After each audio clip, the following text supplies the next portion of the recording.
तुकोबरांनी या ठिकाणी केलाय. आलो निजाच्या माहेरा भेटी रखुमाईच्या वरा. त्या रुक्मिणी प्राण संजीवनाला मी भेटलो, पण भेटण्यासाठी कुठे आलो? माझ्या माहेरी मी या ठिकाणी आलो.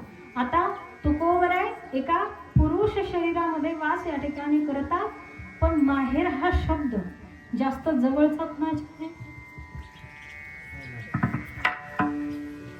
आजार बिजारी पडलात का काय? बोला ना. हा, माहेर हा शब्द कोणासाठी जास्त लागू होतो? आपल्यासाठीच ना. महिला मंडळींच्या अगदी जीवाच्या आतला शब्द म्हणजे माहेर आहे. माहेराच्या कुत्र्याच्या जरी विरोधात कुणी बोललं तरी बाईला किती राग येतो. हा, माहेराच्या विरोधात एकही शब्द वाईट ऐकून घेण्याची मनस्थिती बाया ठेवत नाही. एवढं अप्रूप आम्हाला हे माहेर आहे, एवढं गोड आम्हाला या ठिकाणी माहेर लागतं. आणि एखाद्या बाईला दिवसात जरी माहेरी जा म्हटलं तरी कंटाळा करते का? ती करते का? हा, तुमच्यात बसलेल्यांपैकी जिला माहेर आवडत नाही अशांनी वर बोट करा. अशी बाईच जन्माला आली नाही ना, जिला माहेर आवडत नाही. मग माहेर हा शब्द स्त्री जातीला उद्देशून या ठिकाणी वापरला जातो. आम्हाला इतकं माहेर गोड लागतं, इतकं माहेर अप्रूप आहे, इतकं सतत जाण्याची ओढ त्या माहेरी या ठिकाणी लागून राहते.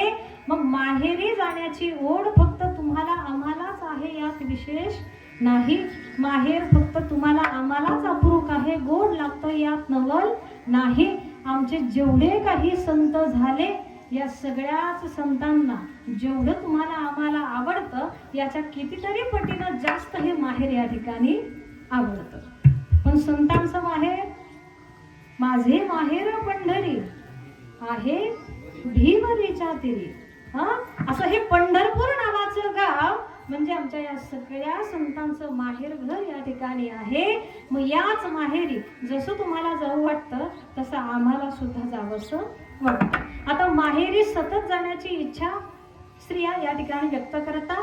आता माहेर तुम्हाला आम्हाला एवढं का आवडतं कोणी सांगू शकेल का? मला आवडतं तुम्हाला? एक तर हा म्हणा, नाहीतर नाही म्हणा. आणि हा म्हटलं तर कारण सांगा का आवडतं ते. माहेर या शब्दाचं वर्ण आमचे संत करतात. वावरे इच्छा वसे घरी आपुल्या सत्तेच्या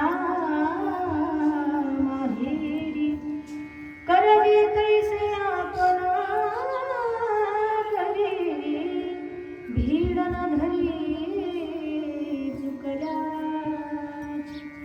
माहेर या शब्दाचा अर्थ आमचे संत सांगतात. वावरे इच्छा वसे घरी. माहेर कशाला म्हणतात ऐका. काय? वावरे इच्छा वसे घरी, जिथे पूर्णपणे फिरण्याचं स्वतंत्र आहे. दिवसभर जरी कुठेही फिरलो तरी कुणी शब्दानं विचारत नाही. त्याला काय म्हणतात? माहेर. वावरे इच्छा वसे घरी आपुल्या सत्तेच्या माहेरी करवी तैसे आपण करी. मनानं काहीही करण्याची सत्ता जिथे आहे त्याला माहेर म्हणतात. आणि भीड न धरी चुकल्याची, किती जरी काही मोठं चुकलं तरी शब्दानंही कुणी बोलत नाही त्याला काय म्हणतात? माहेर या ठिकाणी म्हणतात. मग अशा या पूर्णपणे स्वतंत्र जीवन जगण्याची जिथे मुभा असते त्याला माहेर म्हणतात. असं हे स्वतंत्र जीवन जगण्याची प्रत्येक जीवाला इच्छा आहे. म्हणून माहेरी हा जीव या स्त्रिया जास्त ओढ या ठिकाणी येतात. मग माहेर म्हणजे स्वतंत्र आहे, याच्याच उलट करायचं. पारतंत्र्य म्हणजे सासर या ठिकाणी आहे, जिथे फिरण्याचं स्वतंत्र नाही. शेजारच्या जरी घरामध्ये जायचं असेल तरी विचारून जावं. तुम्ही जात नाही तो भाग वेगळा, पण नियम आहे, जावं लागतं. काय? विचारून जावं लागतं. फिरण्याचं स्वतंत्र जिथे नाही त्याला सासर म्हणतात. मनानं काही करण्याची सत्ता जिथे नाही. साधा भाजीचा मसाला जरी काढायचा असेल तरी मसाला सासूबाईंना दाखवावा लागतो. आणि सासूही तिचं वजन शाबूत राहावं म्हणून लचकीच एक मिरची मागं पुढे करतील टाक म्हणते. काय? जिथे मनानं काही करण्याची सत्ता नाही त्याला सासर या ठिकाणी म्हणतात. आणि थोडं जरी काही चुकलं तरी कुणीतरी बोलण्याची भीती मनामध्ये या ठिकाणी वाटते, याला सासर या ठिकाणी म्हणतात. मग माहेर म्हणजे पूर्ण स्वतंत्र आहे. आणि सासर म्हणजे पूर्ण पारतंत्र्य आहे. मग पारतंत्र्यातलं जीवन कुणाला जगण्याची इच्छा नाही, सासर कुणालाच आवडत नाही. स्वतंत्र जीवन जगण्याची जिथे मुभा आहे याचा माहेर. अशा या माहेरी जाण्याची कायम ओढ आम्हाला या ठिकाणी लागून राहते. स्वतंत्र जीवन जगण्याची इच्छा आहे. मग तुम्हाला आम्हालाच ओढ आहे यात नवल नाही. माझे तुकोबरा या ठिकाणी वर्णन करतात. आपुल्या माहेरा जाईना मिया, आपुल्या माहेरा जाईना मिया, आपुल्या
लग्न झालेल्या स्त्रीला दुःख सांगण्याची एकच जागा ते म्हणजे माहेर. आणि माहेरात सुद्धा आई नावाची गोष्ट आहे बरं का. तिच्या जवळच जीवनातलं दुःख व्यक्त या ठिकाणी करत असतं. आपण म्हणतो ना, आई बाप गेले माहेर संपलं.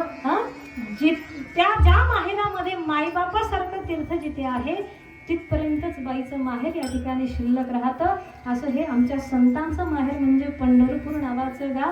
सुख दुःख माझे ऐकी येले कानी, कळवळा मनी करुणेचा. अशा या माहेरी मी जाते. आणि या माहेरी जाण्याचा निरोप मूळ मला कोण घेऊन आलाय तर संतांच्या हातानं हा निरोप माझ्यापर्यंत या ठिकाणी पोहोचलाय. तुकोबरांना माहेरी जाण्याची ओढ.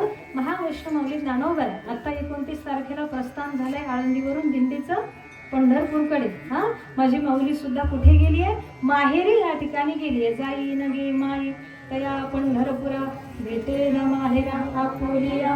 मुक्ताबाई महाराज भुसावळवरून मुक्ताईनगरवरून सुद्धा पालखी निघाली आहे. उबगले सासरी मला आता माहेरा सेना, सोडाई वडा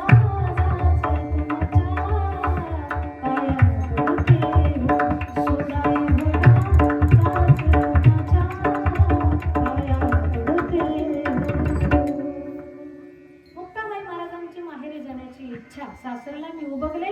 जनाबाई महाराज म्हणतात, माझ्या मुळच्या घराला बाई बाई जाते ग माहेराला, बाई बाई जाते ग माहेराला. माझे मुळचे तीन सासरे, दोन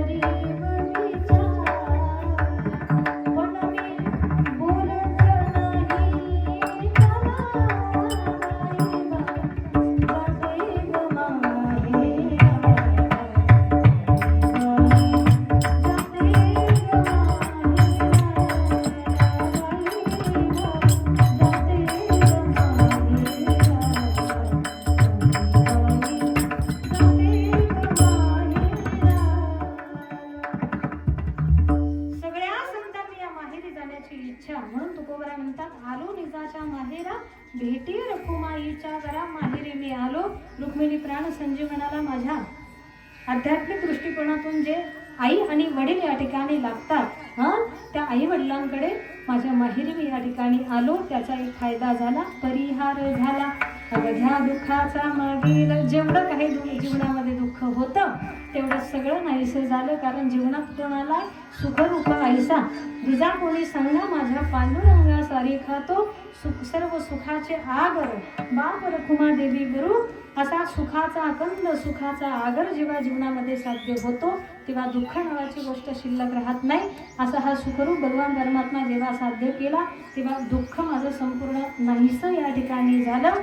म्हणून आता मी एकच गोष्ट अशी ठरवली आहे की जोपर्यंत या देहामध्ये शरीरामध्ये प्राण या ठिकाणी शिल्लक आहे तो त्या शेवटच्या श्वासापर्यंत माझं मन तृप्त होईपर्यंत दान स्वरूपामध्ये जी काही वाणी वाचा मला प्राप्त झाली आहे अशा या वाणीनं मुखानं वाचेनं अखंड देवाचं भजन मी माझ्या जीवनात करणार. अभंगाचं शेवट. तुका म्हणे वाणी तुका